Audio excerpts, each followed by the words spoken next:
ఈరోజు మనం summer start అవుతుంది కాబట్టి పిల్లలకి ఏ విధమైన జాగ్రత్తలు తీసుకోవాలనేది తెలుసుకుందాం. చిన్నపిల్లలకి సమ్మర్ టైంలో డీహైడ్రేషన్ అనేది చాలా కామన్గా జరిగే విషయం. అంటే ఏంటి, ఒంట్లో వాటర్ శాతం అనేది బాగా తగ్గిపోతుంది. అది తగ్గకుండా మనం జాగ్రత్తలు తీసుకోవాల్సి ఉంటుంది. సో వాళ్ళకి ఎప్పటికప్పుడు వాటర్ కంటెంట్ అనేది ఇస్తూ ఉండాలి.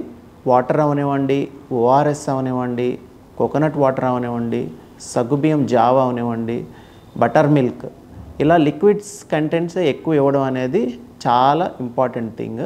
మనం నీరు శాతం ఎక్కువ ఉండే contents like fresh fruit juices కూడా ఇవ్వడం చాలా ఇంపార్టెంట్. వాటర్ మెలాన్ ఇట్లాంటివి ఇవ్వడం వల్ల పిల్లలు హైడ్రేటెడ్గా ఉంటారు.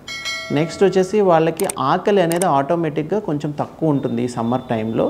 సో మనం ఈజీగా డైజెస్ట్ అయ్యే ఫుడ్ ఇవ్వడం and fat content, oily foods, masala foods చాలా తక్కువ ఇవ్వాల్సి ఉంటుంది.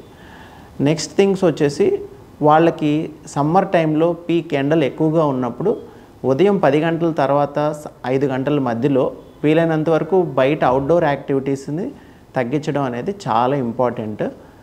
మరియు ఇంట్లో ఉండడం వల్ల వాళ్ళు స్క్రీన్ చూసే అవకాశం ఎక్కువగా ఉంటుంది. అంటే టీవీ కానీ మొబైల్ కానీ ఇవి అవాయిడ్ చేసి వీలైనంత వరకు తగ్గించి ఇండోర్ యాక్టివిటీస్ అంటే మైండ్ గేమ్స్ లైక్ చెస్ కానీ లేకపోతే మనకి ఇంట్లో ఉండే ఈ చైనీస్ చెక్కర్స్ ఇలాంటి చిన్న చిన్న గేమ్స్ని ఎంకరేజ్ చేసి వాళ్ళకి మనం సమ్మర్ హీట్ని బీట్అవుట్ చేసేలాగా ప్లాన్ చేసుకుంటే మంచిది.